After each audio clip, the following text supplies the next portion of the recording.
Good morning, great tens. It's me again, Hector S. Nkosi. I'll be taking you for accounting.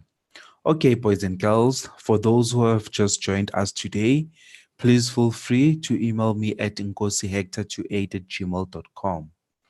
Today, guys, we'll be looking at business concepts, right? Of which that's our lesson 4 since we have started with our grade 10 accounting.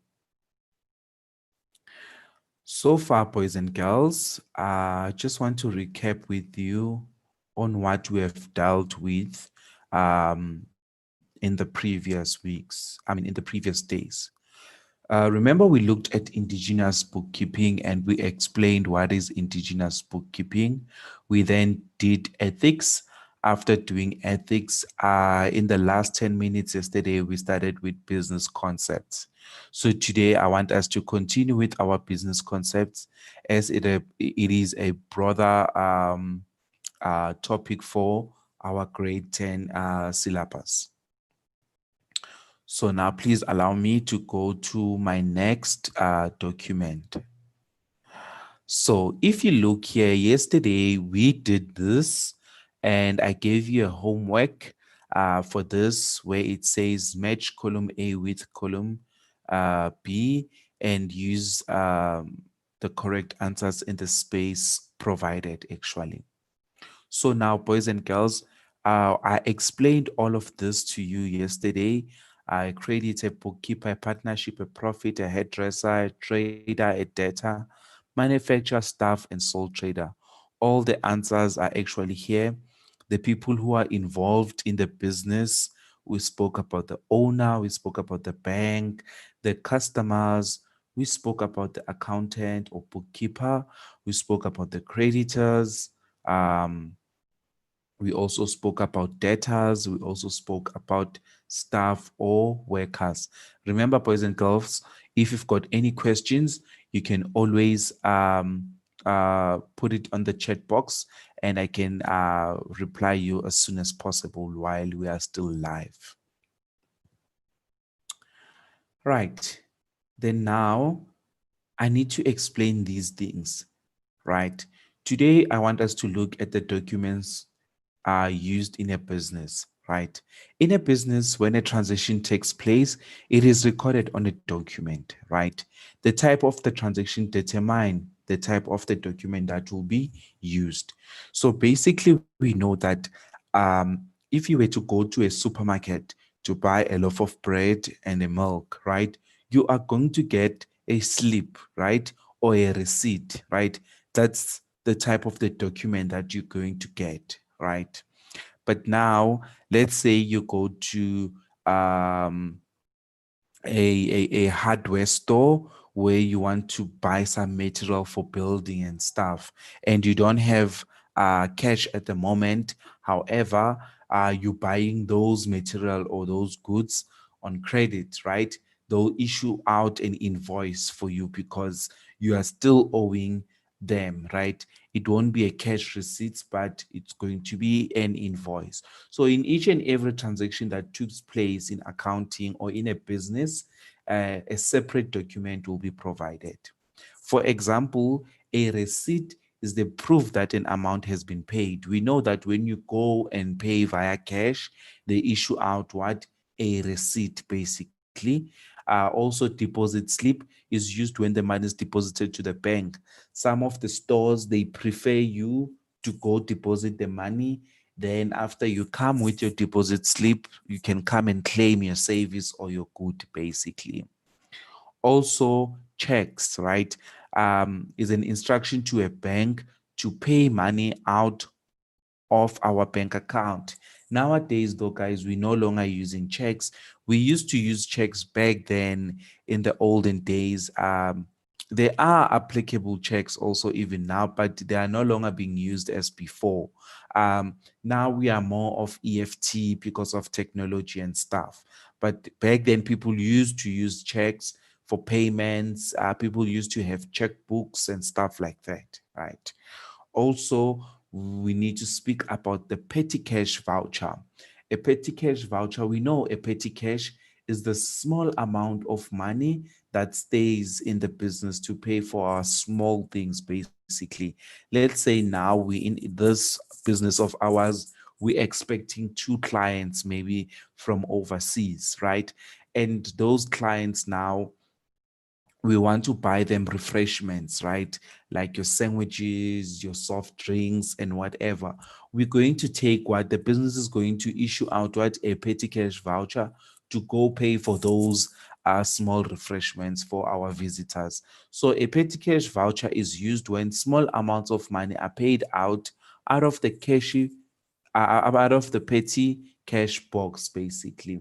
Then we've got invoice is used when goods are bought or sold on credit. I spoke about the invoice that if you don't have cash now, but the business is giving you goods, or you as a business, you're buying goods on credit, they will issue out an invoice. Then we've got a debit and a credit notes, right? So we know that a debit note and a credit note, these are the returns basically. Let's say now as a debtor, let's say me as a debtor, remember what is a debtor? A debtor is someone who owes the business basically, right? A creditor is when the business owns the supplier, owes the supplier basically. So now, let's say now as a business, let me start with the business. Let's say now as a business, I went to my supplier to stock maybe 10 units of whatever, right? Then two of them, I didn't like them, or they were not okay in a good, they were not in a good state. I have to return them, right? Upon me returning those two goods, the supplier must issue out a debit note, right?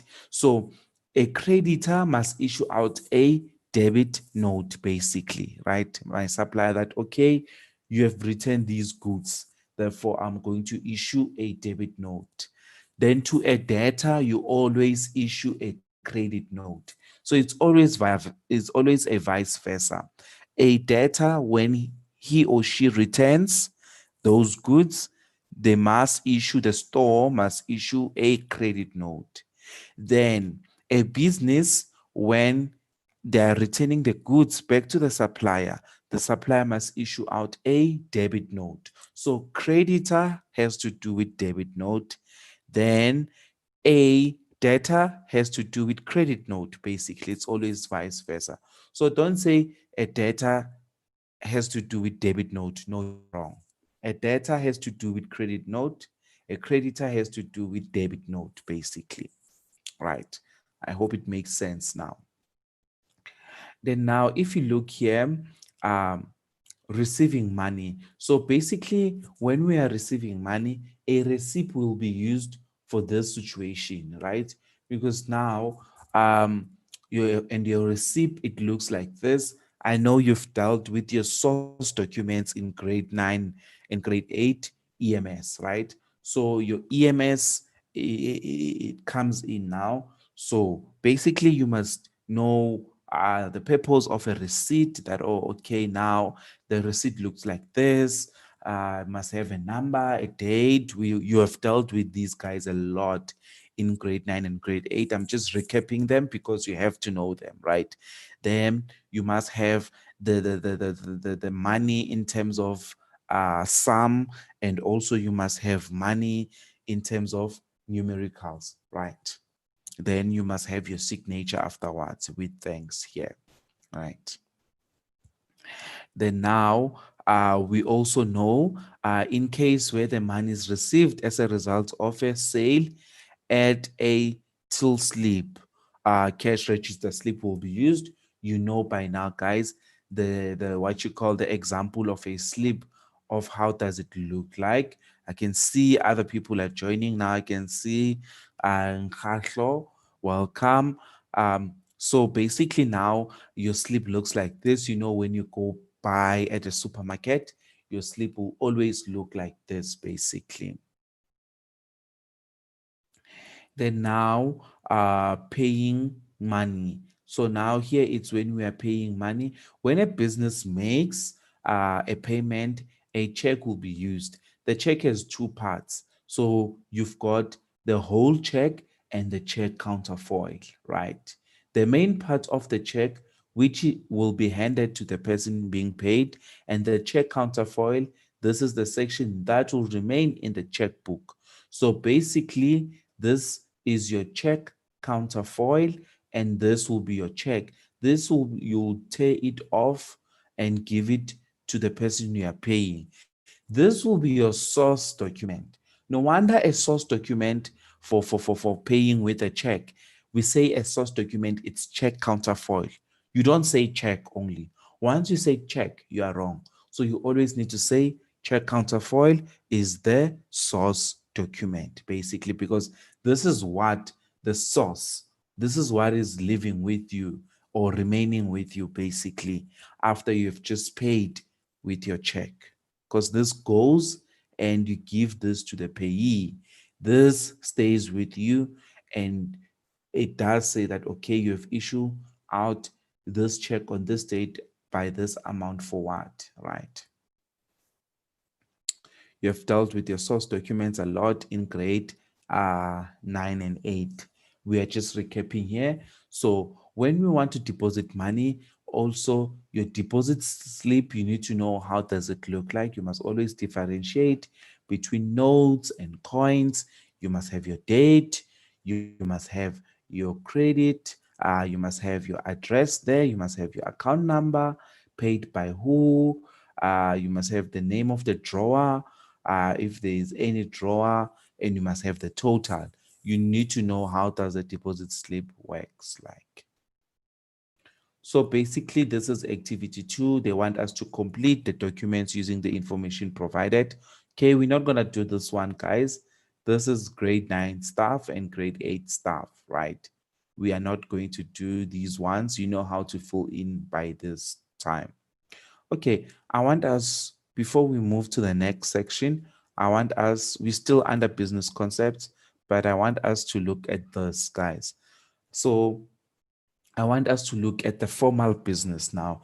Remember, on Tuesday, we did indigenous bookkeeping and we spoke about informal business, basically.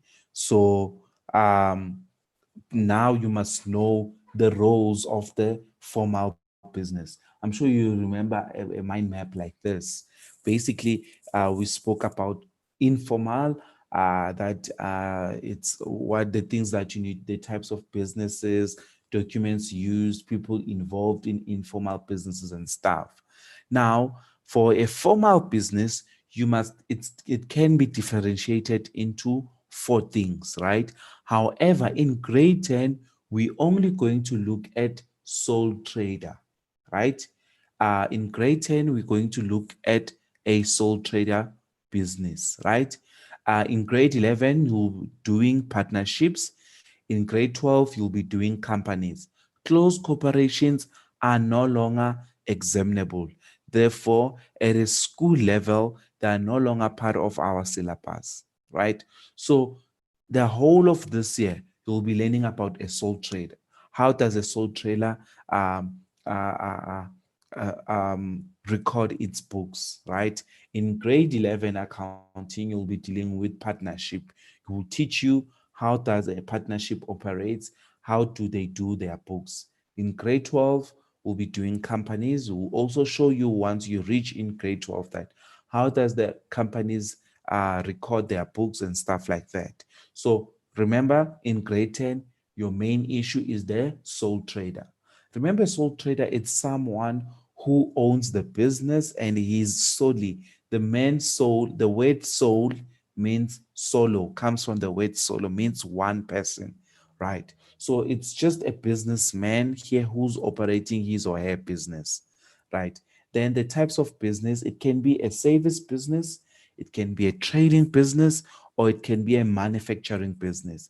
Remember, a service business, we spoke about if you are going to a doctor, um, I mean, if you are going to a lawyer also, and Anthony and stuff like that, those people are not giving you something that is tangible, but they are rendering a service to you. So it will be the type of the business, it will be a service.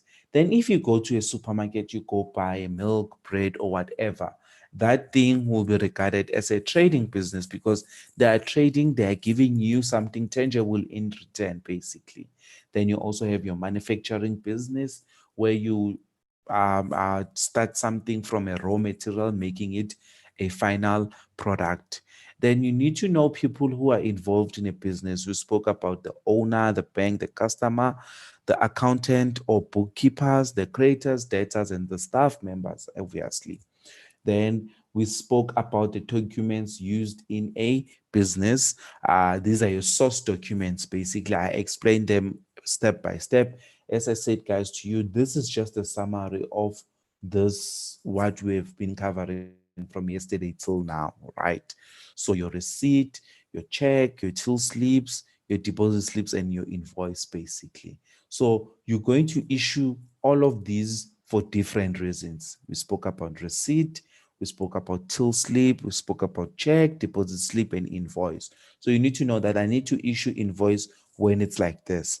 I need to issue deposit slip when it's like that. I like this. I need to issue till slips when it's like that, check when it's like that, receipt when it's like that. Right.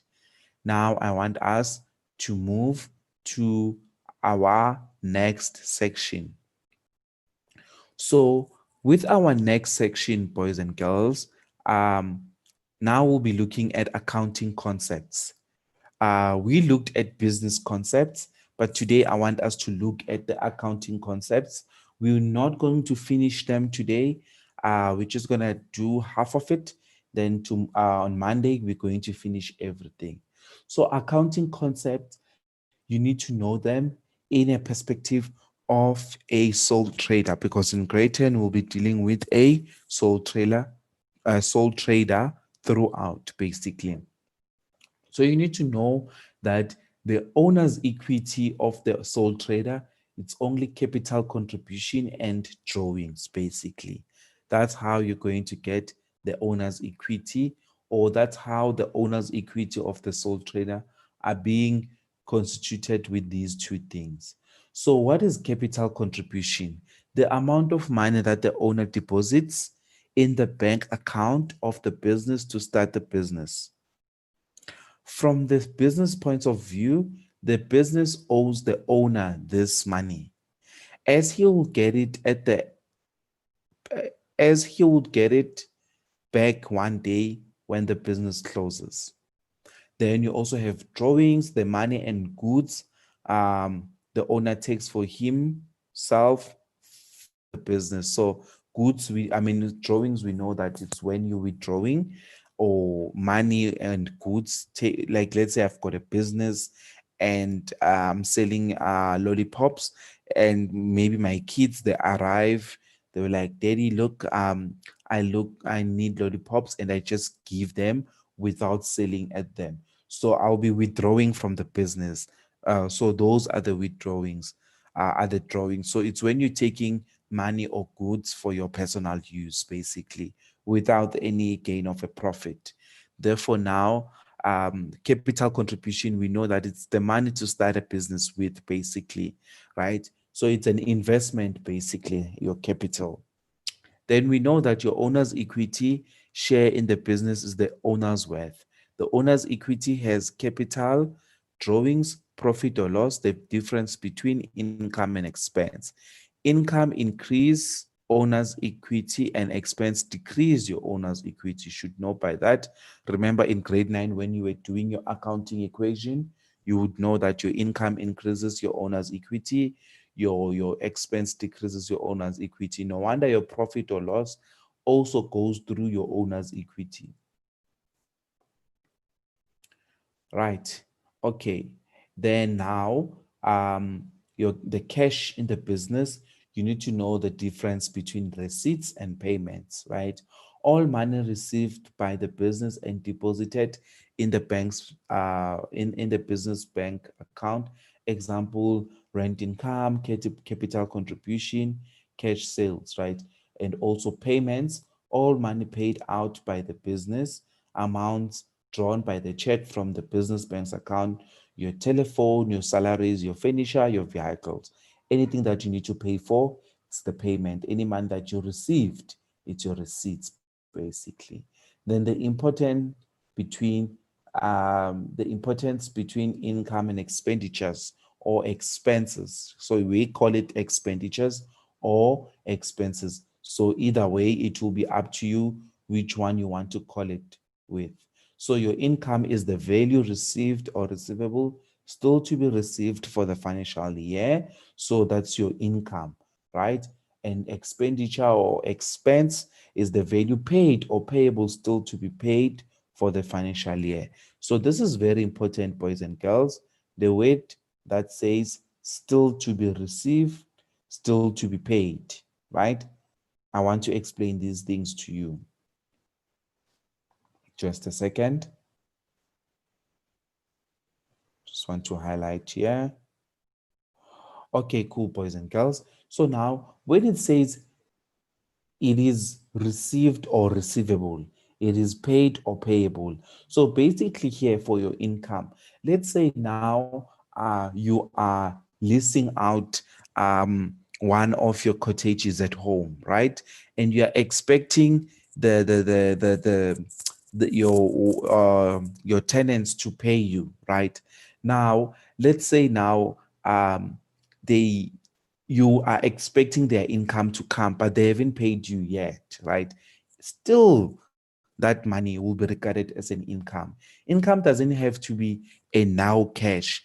They can pay it later, but it's still to be received, though it will be regarded as an income. Same applies with an expense, right? Let's say now you want to pay something, but you don't have money now, but you know that you have to pay it. Still, that thing will be regarded as an expense, right? No wonder we say it is the value paid or payable still to be paid for the financial year. For income, we say it is the value received or receivable still to be received for the financial year. Then the difference between income and expenses is your profit or loss. We know that if your income is greater than your expenses, it will result to a profit. If your income is less than your expenses, it will result to a loss. Okay, then now I want us to look at this, the difference between profit and loss, right? A profit is when the income of the business is more than its expense. This is what I've just explained now. Then a loss is when the expenses of the business is more than the income. So you know the profit is income less expense, your loss is expense less income, basically. Okay, guys, for today, I would like us to look at this activity one, right? So I want us to do this question and we'll end here. But I want us to look at this activity and do it together. Then this will be our last activity. Um, so basically, I need to go to the memo. So from Monday, I will be looking at we'll be looking at your assets, your non-current assets and stuff. Okay, so I want us to look at this activity one, right? It says to you, what three concepts make up your owner's net worth? You need to know by now. It's your capital, your drawings, and your net profit, right? They make your owner's equity. The other name for owner's net worth, it means your owner's equity, basically. Then it says, when the owner takes something from the business for his own use, what is it called? It's called what? Drawings, basically. Then it says the amount the owner uses to start the business is called capital, isn't it? Then it says, what is the weight that describes money received? We know it's a receipt. Then the next one, it says, what is a payment? We know that a payment is the money paid out by a business, basically. Then it says, number 6, when the income of a business is more than its expense, it is called a, we just did this one now. Who wants to try? When the income of a business is more than its expenses, it is called what? Going once, going twice. Okay, I can see a comment on the chat box. Perfect. Perfect, right? When the income of a business is more than its expense, it's called a profit. Well done, Nkatlo. Well done, right? It's called a profit because now the income is more, the expenses are less, right?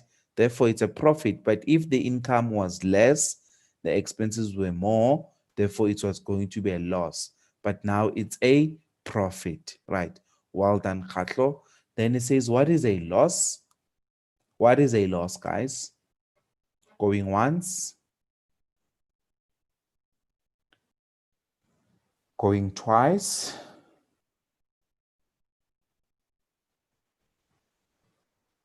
going thrice.